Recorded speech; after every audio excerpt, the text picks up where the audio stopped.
Welcome to the Tune In Radio U podcast. I am your host, Ruth, and with me today I have the absolute stellar human that is Bre May. Bre is a mindset coach that combines psychology and spirituality to teach the art of self-discovery, success, and satisfaction. She is also the host of the Miss Mindset podcast, a podcast dedicated to helping you master your mind so that you can level up your life and live with confidence, passion, and fulfillment. Oh, and let's not forget, she's also a law school graduate and a teacher. And her mission is to help society go from survive to thrive and live with a happy and fulfilled mind, body, and soul. Sign me up. Bre, welcome. Thank you so much for agreeing to be on my podcast. I really appreciate your time and allowing me to pick your brain. Thank you so much. It's so mutual. I'm really pumped to talk to you. And hearing that introduction it's so weird, like when you're hearing it being said about yourself. But yeah, very excited to be here. Love the chats we've already had. So I know that these are going to be some good chats. Yes, absolutely. So before we get into any of the serious stuff, Bre, what is it that you like to do for fun? I love so much that you start with this question. It's so good. And it's so interesting because a lot of my clients have to identify what their top values in life are. Like, what are their top 5 values that are going to guide them through life and become like their North Star, like bringing them back into alignment. And fun and joy are actually one of mine. Like I really value fun. Love that. Yeah, I can just see like we become adults and we get so serious, and it can be very easy to stop playing and do all the serious things that we're meant to do. So yeah, I discovered that a while ago, and I started to jump into all sorts of random stuff just to try and like get that my heart beating really fast and the adrenaline. For me, it's scuba diving, it's singing, it's traveling as much as I possibly can, which is a little bit difficult with COVID, but that's okay. So yeah, being outdoors, hiking, anything really that's a little bit different. Yeah, beautiful.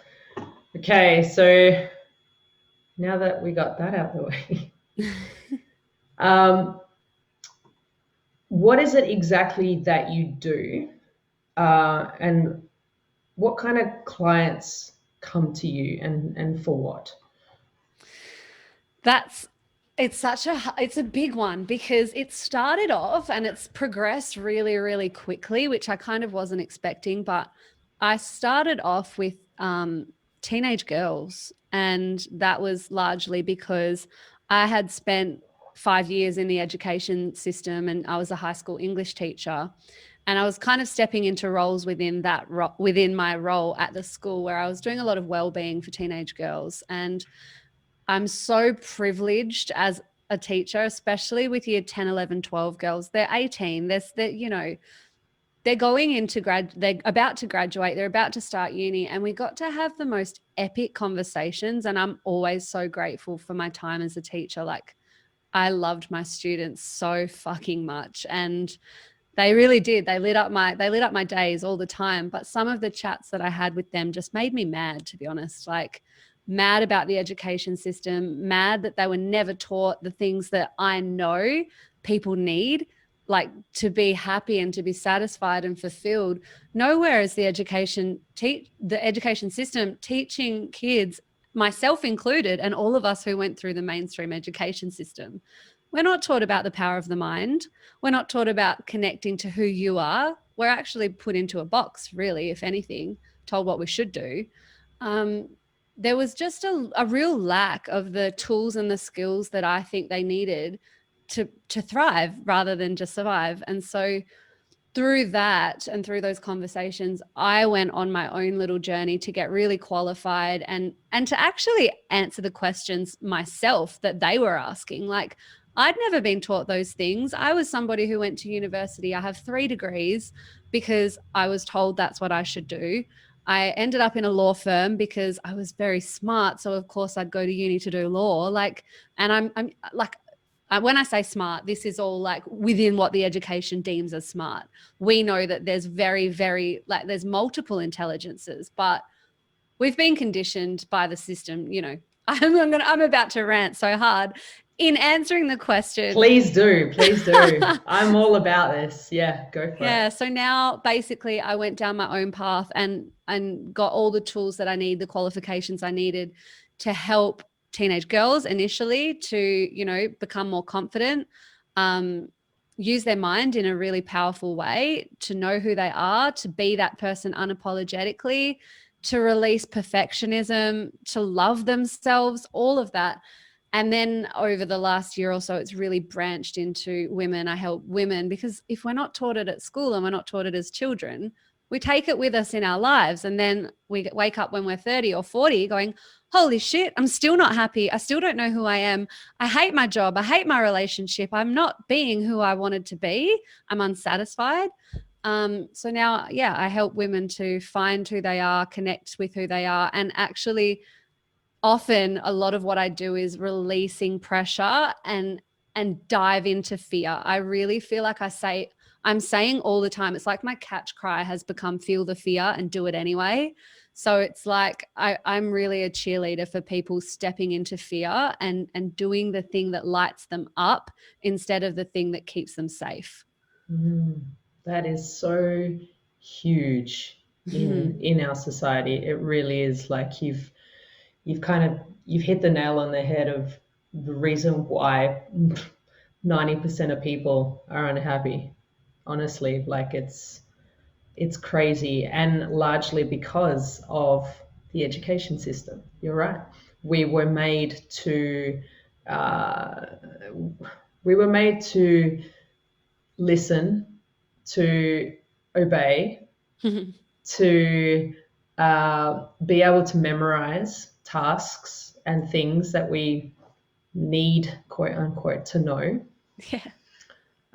For the purposes, in my opinion, for the purposes of being good workers. Yeah. Which is really sad because every single one of us has a purpose, and every single one of us has creativity and something that that does light us up, right? That makes us feel incredible, and most of us have no idea what that is, like not even close to finding out what that is. And I remember being there myself. Yeah. I remember that, and just how lost I felt. And it's like, it's so true. And something you said before that I just feel like the need to speak to, it's so clear that there's something not quite right because the anxiety medication has gone through the roof. The mental health statistics have gone through the roof. And something that my mentor once said to me, Bob Proctor, I worked with Bob Proctor for a year and it changed my life. But he said, 95% of people are unhappy, unhealthy, and broke. So stop following the status quo because most people are not where you want to be. And yet we still follow the status quo because that's what we've been led to believe will be the answer, doing what we should do, but then we do what we should do and it doesn't work. So yeah, just it's crazy. It is crazy. Talk to me about programming. Oh, I'll rant about programming for so long. Please do. I teach this inside of my course, and it actually takes me about 3 to 4 weeks for us to learn what our programming is and then to break away from it. So essentially, we've all got a program. It's like our mind is a computer and it has been installed with software that is controlling the way we live. It's controlling the way we perceive the world, controlling how we perceive ourselves, what we think is possible for us, what we think is right, what we think is wrong. But the thing is, most of the time, until we sort of become very conscious, we don't know that that program was put in there by other people. We didn't consciously choose it. So especially from the ages of 0 to 7, we don't actually have the ability to to intentionally reject ideas or to reject beliefs that we don't, or reject truths that don't feel like truths to us. From the ages of 0 to 7, we're pure subconscious.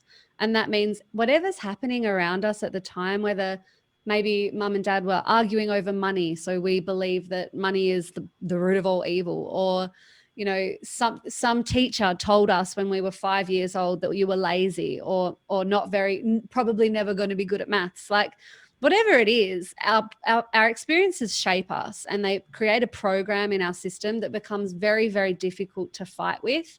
And until we recognize what the program is in our mind, and it can be cultural programming, religious programming, programming from our family traditions, from our friends, from social media, from everything we consume that creates this idea of how the world should be, and then gets installed into our brain software as if it's truth, and we never question it. So we've all got programs, we've all got programming. It's about identifying what's true for you, and then what aligns with what you actually want in life, and creating a new paradigm or a new program for yourself. It's interesting that you say that from 0 to 7, excuse me, that we're pure subconscious and we're just sponges. Because I remember in that time period for me, because my parents were highly religious people, but I remember questioning that from a very early age. And I think back to it now, and I'm like, how did I even, why would I question it at that age? Like I wouldn't have the know-how, like I wouldn't have the knowledge to question it. But things wouldn't make sense to me. So I'd ask my mum, and my mum would come back with a typical religious answer, which actually wasn't an answer at all. It was just referring back to another part of the Bible, and it wouldn't clarify anything. So I was like, I don't understand, and this doesn't feel right to me. And I remember feeling that and thinking that I didn't like it. Yeah. And I'm like, can you explain that to me right now? Because I'm confused as to how I would know that. Yeah. So for some people, it's a little bit younger. It can be like 0 to 7, Sure. roughly. Seven's usually, like, you see it in kids, usually around 6 or 7, the age of reasoning. And that's when kids will be like, but why? And they literally ask why to everything. Like, but why? Why is the sky blue? Why this? Why that? Or why can't I have more to eat? Like, that's the age of reasoning. You might have just gotten there a little bit younger. Yeah, right. Okay. Yeah. But that's roughly, and that's why I say to anybody who has young children, the ages of 0 to 7, 0 to rational thinking, 0 to consciousness and self-consciousness, please, for the love of God, embed some really empowering self-talk, because they are a sponge. And if you tell them anything disempowering, that's going straight into their subconscious mind, and it becomes them. Like, it becomes very hard to fight that conditioning later on. So it's just interesting. It's almost like we've got it backwards. We think that when kids are really little, they won't remember anything. But just because they don't consciously remember it doesn't mean it didn't get put into the program. Absolutely. I can definitely attest to that. I'm still trying to undo some of the programming. Yeah. And it's difficult. That's what I mean. Yeah. Like, it's so hard. And sometimes we don't even know why we are the way we are. We just, it's like when we really want to do something and we tell ourselves and we will ourselves and we use willpower and motivation and we really want to do something, but we just can't, and we don't know why. It's usually a subconscious program running, and we don't know why, but it's just there. So very powerful stuff. The ages of 0 to 7, really powerful. So is that what you help with your clients? So you help reprogram subconscious programming? Yeah, absolutely. Yeah. I am a big believer in the subconscious mind and subconscious reprogramming. For that reason, the subconscious mind actually controls more than 90% of our everyday behavior and actions. And yet most of us, it's kind of like an iceberg. Like, you've seen the iceberg models where the top 10%, what you can see, that's our conscious mind, what we can like reason with and think with and will ourselves. Like, that's where willpower comes from. But what's underneath, the 90% under the surface, that's the subconscious mind, and that's controlling us. So we're almost relying on the 10% to do the 90% of the work. So we really need to get in touch with our subconscious mind, and there's lots of ways to do that. But yeah, very passionate about that. Yeah, and yeah, with good reason. Um, so, can you tell us the story about how you got to work with Bob? Um, And actually, who is Bob Proctor first? oh, For to those that don't anybody, know. yeah, to anybody who's watching this, and I'll talk about Bob Proctor to anyone who will listen, because that man changed my life. And you don't really need to, you don't have to pay for his amazing programs or anything, because he's got YouTube videos, he's on podcasts, he's got books. Like, fill your mind with him and go down the rabbit hole, because the way he thinks is just, oh, so brilliant. And how I got into his program, well, I was at the stage still at school, like still working full time as a teacher. And I'd started to have that niggling sense that, like, I wasn't put on this planet to be a teacher. I never actually consciously chose this. I kind of wound up here, like, just went where the wind blows, and I didn't even apply for the job. It came into my lap. I I kind of thought, like, if I'm honest, I just thought it would have wicked holidays and I'd be able to travel heaps. So I ended up teaching, and it was a complete accident, but also a brilliant divine plan. I think, like, there was a divine plan there, because I fell in love with the students, and I love teaching. I really do. I love teaching, but I didn't love teaching the English curriculum. I loved humans, and I always have. So yeah, I just had that niggling feeling, like, I'm not doing what I wanted to do. Like, I've just wound up here. I like parts of it, but actually I hate the system. I'm burnt out. I'm tired. I hate teaching Shakespeare. I don't want to teach essays again. Like, especially don't want to teach essays when my girls, like, at recess are telling me some real problems, like real actual life problems, emotional stuff. I don't care about Shakespeare right now. Like, so I kind of went on my own personal reflection journey and personal development journey. And I honestly accidentally wound up in Bob Proctor's program. I didn't have the money to pay for it. That's for fucking sure. Like, I just had this intuitive pull that, like, and at the time, like, we've spoken about this before, I was not down for any spiritual woo-woo stuff, like talking about the law of attraction and manifestation and quantum physics. And I rejected anything, like, and I rejected anyone who used the word God and spirit and blah, blah, blah, because of my programming. So it was a complete accident that I just thought, fuck, well, something's got to change, because I'm miserable and I don't want to stay like this. And I also want to be able to empower students. So I'm going to learn everything. I'm going to do everything he says. It was a 1-year coaching program. And I'm going to just suspend all my disbeliefs and be open, have an open mind, and do exactly what he says, which, to my surprise and shock, initially was very woo-woo, very spiritual.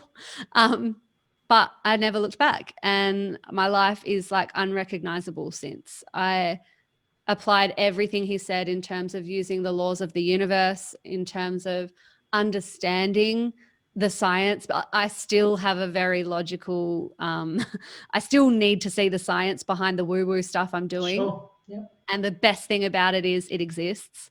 Like, it really does. So yeah, I wound up with him accidentally and did it and did everything he said. And now I'm, like, his biggest raving fan. And a lot of what I teach now is what he taught me.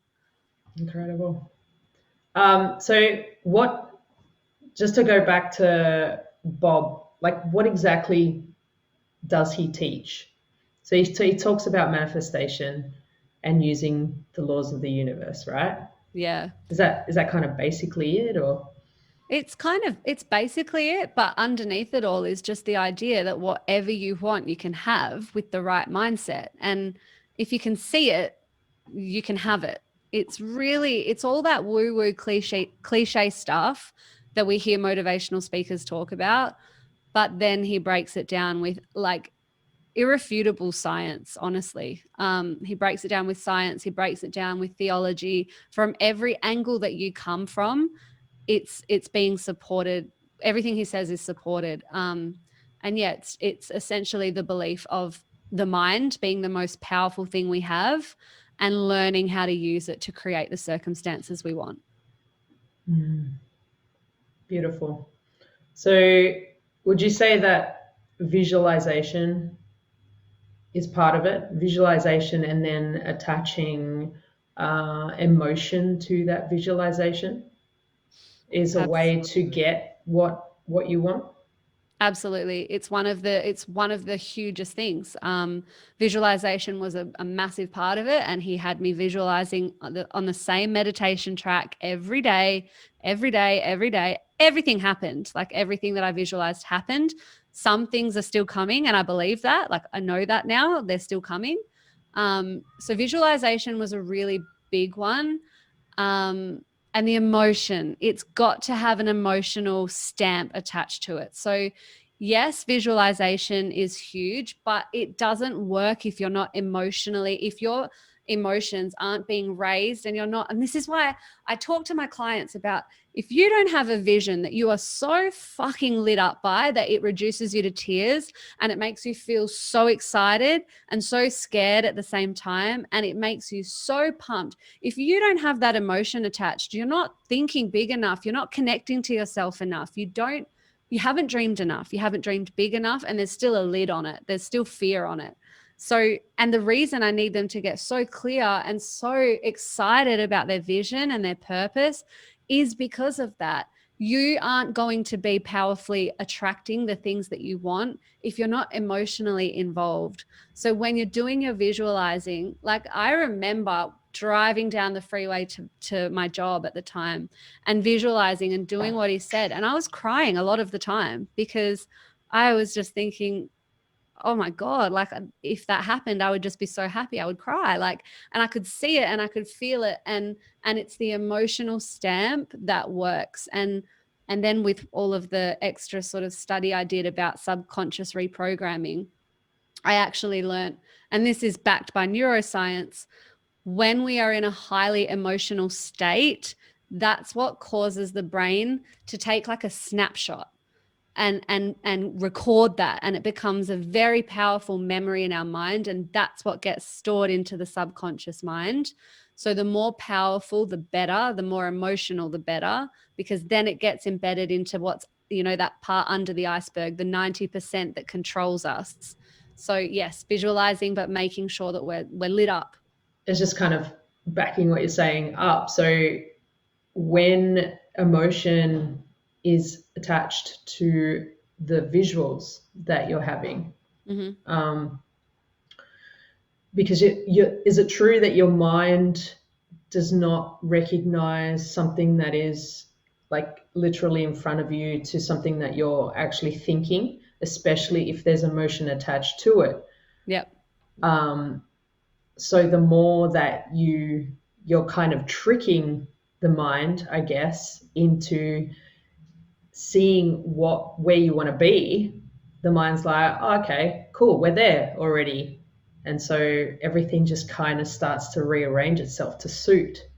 It's so true. Absolutely. The conscious mind can accept and reject, and it knows what's fake and what's imagined, and what's real. But the subconscious mind, the 90% mind, it cannot, it just accepts everything as truth. And the thing is, with a lot of us, we're using our imagination all day long, but usually to disempower us and to convince ourselves that something bad will happen. And what if this happens? And what if that person judges me? And what if I fail? And what if I look like an idiot? And oh my God, worst case scenario, worst case scenario, worst case scenario. We're using our imagination a lot, but it's never in a good way. So yes, we need to trick our brain rather than believing in some false future that we've made up in our mind, which is just where anxiety comes from. Why not just flip it on its head and use our imagination to convince ourselves of the opposite? What if this is the best thing that ever happened? Yeah, absolutely. What if this is freaking amazing? We do use our imagination, but we're often using it in a way that actually sets us up for failure. That's so true. Mm. Yeah, again, there's like 95% of the population, Yeah. which is incredible. But that's why we're here, right? Yeah. Right Yeah. now, Yeah. educating the masses.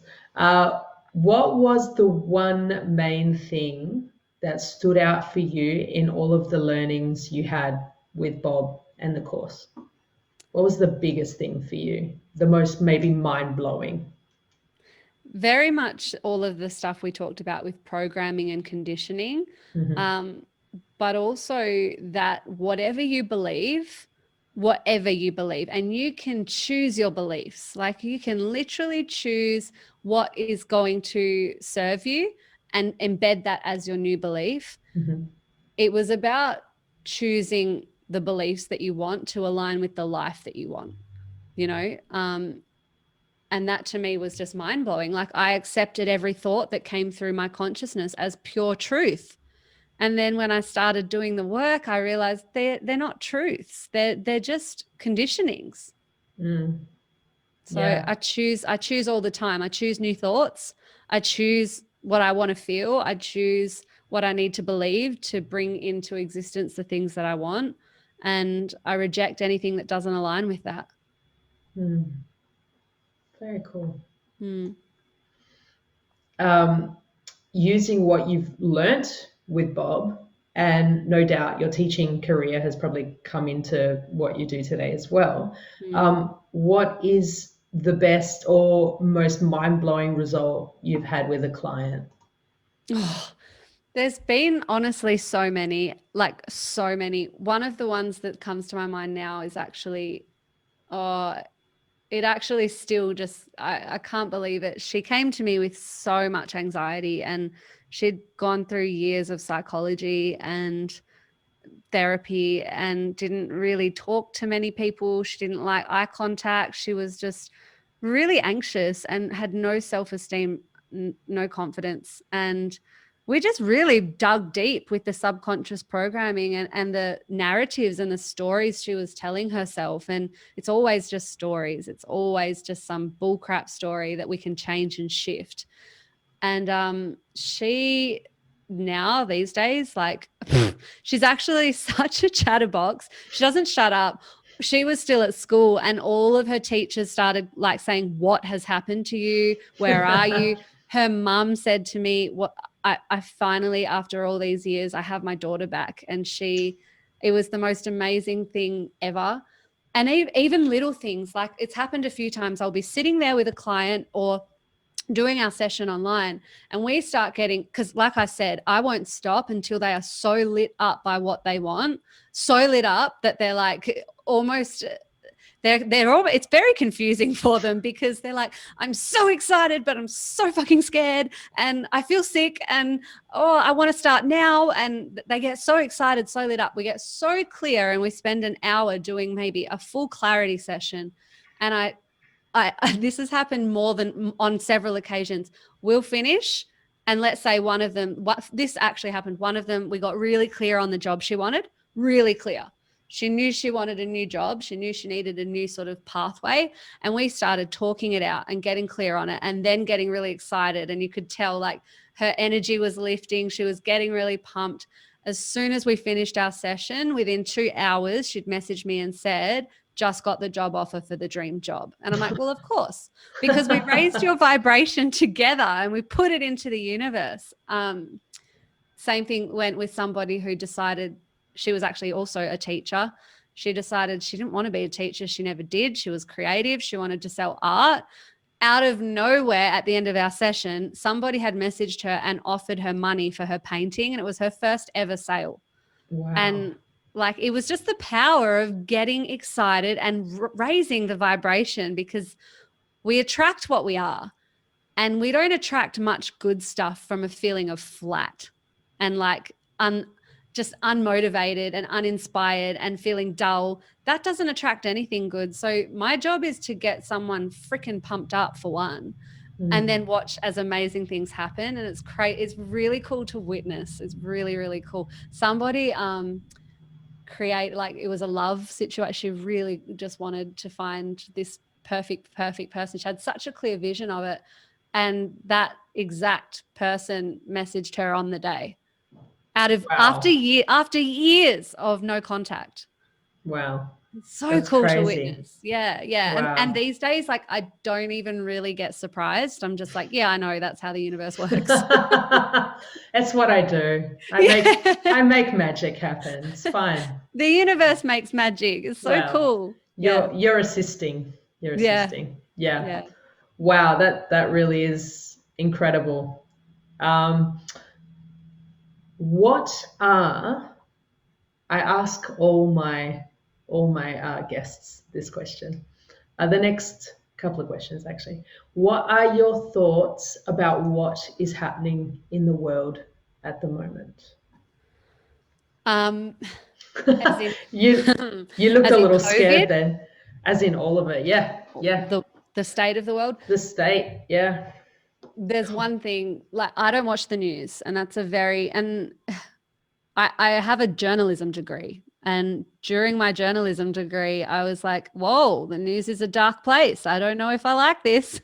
Mm, And I switched off from the news. So my little reality is very great. Like, and I think that, yes, some people might say that I bury my head and I don't, I choose ignorance. It's not necessarily the case. I just know that I am no service to anybody around me if I'm going to focus my attention on all of the crap that's happening. And yes, there's crap happening. I know that. I'm aware of that. But I can't help to make my community feel better or to raise the vibration of anyone around me to serve.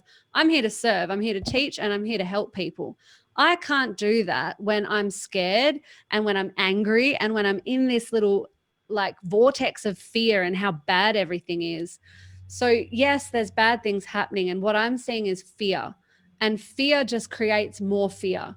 And it polarizes people. And I just choose, ignorant or not. Like, I know there's people, and I've heard this before, Brownie, you've got to turn on the news. Like, whoa, you've got to watch the news. How do you not know this? I choose not to, because my reality is a little, like, place of sunshine and roses, because I try very hard to make it that way, knowing that I'm better service and I can be of love when I come from that place. And that's what changes the world. So I wish mm, everybody would just focus on their own little reality, and then their own, situation and circumstance around them. If everybody did that, we wouldn't have these problems. mhm. Mm. I don't watch the news either. I never liked the news, never. But I don't know how you get away from. I don't know how you escape not knowing what's going on, really, with all the Mm. social media and and just people coming at you going, oh my God, have you heard what is going on in this part of the world or whatever? But yeah, I mean it's hard to escape. But you're right, like you're definitely right. It is up to us as individuals to raise our own vibrations so that as a collect, we can raise the collective's vibration, right? As Yeah. well. So true. What would you advise someone who's just maybe starting to wake up to maybe their own programming, and or what's happening in the world, and maybe thinking that this doesn't feel right Mm. anymore, or Mm. maybe I always knew but I didn't know.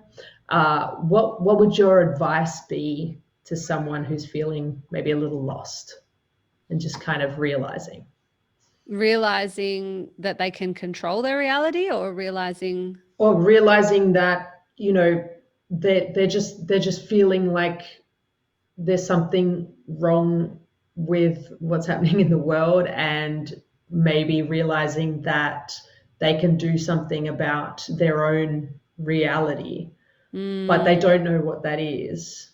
Mm. And maybe they just don't have the right people around them or whatever Mm. it is, you know what I mean? Like, but they're just kind of starting to get clued on about waking up maybe. Yeah. I think that And the thing, I do say this a lot, like and this is my own opinion, it's not necessarily truth, but to me, we are all put here to figure out our own version of happiness and our own version of fulfilling what our soul was put here to do. And that usually means following what lights you up. When you do that, it sounds like you're being selfish, but it's the most selfless thing you can give back to humanity.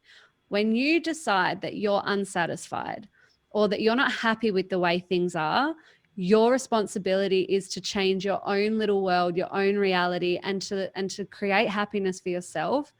Then you come from a place of overpour, like you've got so much in your cup, and that's influential. We don't realize how powerful we are. We've got influencers out there, and people now think that unless you've got 50,000, 100,000 followers, you're not an influencer. That's a lie. We are all so influential. And when you're happy and when you're satisfied and when you're filled with life and you're radiant and you're following what lights you up, you are influencing every person that you see and every person that you meet. And people, I think, have forgotten their power. So it becomes quite disempowering to think big and to think on this large scale of like, oh, whoa. And I know, because I've been there. And if I go down that path, it doesn't serve me or anyone around me to see how bad some things are in the world, right? Like, but that's almost giving away your power, because it's saying I'm not enough to change things. I don't have the influence to make things right, which is not true. You've got such influence and such power, but it starts with you and the people around you. And if, like I said before, if everybody did that, the world would be fine. So take your power back and decide, choose what makes you happy, follow that. And a lot of that comes down to a lot of self-reflection. Like a lot of self-reflection. So many of us don't even know who we are anymore. So it's like coming back to the person that you always were before the world said who you should be. Yes, that's perfect. I think that's a beautiful place to finish this conversation. What do you think, Bre? Yeah, I think you just hit the nail on the head there. Where can people find you if they want to work with you? The best place is probably Instagram at the moment. I'm spending a lot of time on that. So my handle is @MissMindset_. The Miss Mindset podcast has had quite a few really cool guests lately, actually, and a few that we're starting to delve into a lot of this stuff a bit more to do with manifestation. And my website is www.missmindset.net. Beautiful. Well, thank you once again for your time. I really appreciate it. And I hope you have the most amazing rest of the day. Thank you. You too. And thanks for what you're doing. It's really, really cool. I love that you're doing this for humanity and following what you enjoy. Yeah, absolutely. Absolutely. I love it. I love it so much. Thanks, Bre. No worries. Have a good one. You too. Bye.